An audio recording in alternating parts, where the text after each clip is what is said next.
Have you ever felt so deeply connected to someone, even though they keep hurting you? You tell yourself, maybe God sent them into my life for a reason. But deep down, you're exhausted, confused, torn. Sis, if that connection is draining you more than it's growing you, it might not be divine. In today's video, we're going to break down how to tell the difference between a trauma bond and a God-ordained assignment. Welcome back, my purpose warriors. I'm Coach Lynn, your Christian life purpose coach, and this is part 6 of our series, When God Destroys Your Plans to Protect Your Purpose. If this message finds you in the middle of a relational storm, today might be the clarity that you've been praying for. So let's get into it. What is a trauma bond? A trauma bond is formed when you're emotionally attached to someone who's inconsistent, manipulative, or abusive. The highs are intoxicating, the lows devastating. It becomes addictive, like you're chasing closure that never comes. But because you've been through so much together, you confuse endurance with purpose. Let me be clear. Trauma is not the foundation God uses to build purpose. Scripture tells us in 1 Corinthians 14, verse 33, for God is not a God of confusion, but of peace.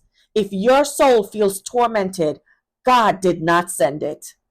So let's get into what is a divine assignment. A divine assignment brings growth, peace, and alignment with God's will. Even if it's stretching you, you might still face challenges, but the relationship draws you closer to Christ, not into chaos. Divine connections help you to walk in purpose, not walk on eggshells. They reflect the fruit of the Spirit: love, joy, peace, patience, not guilt, shame, and emotional manipulation. So I want you to ask yourself, does this relationship call me higher or hold me hostage? So how can you tell the difference? Let's get practical. Here are 3 questions I need you to ask yourself. Is this pushing me toward God or pulling me away? Am I compromising my peace to keep this person? Or do I feel free to be myself? Or do I feel trapped trying to earn their love? God doesn't demand you to suffer endlessly to prove your loyalty. Psalms 34 verse 18 reminds us, the Lord is close to the brokenhearted and saves those who are crushed in spirit.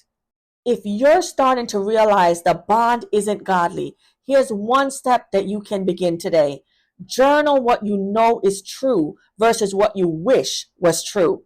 Let God speak to you in that honesty, and then pray for divine strength to choose alignment over attachment.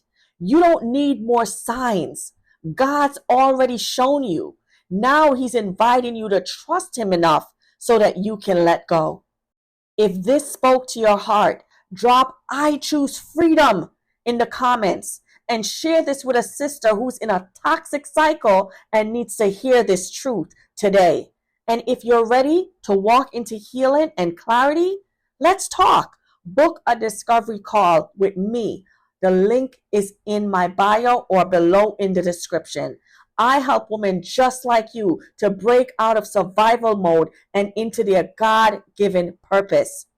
And don't forget, subscribe and turn on your notifications, because in part 7, we're going to talk about something even deeper: how to rebuild after God removes you from what you thought you needed. You don't want to miss it.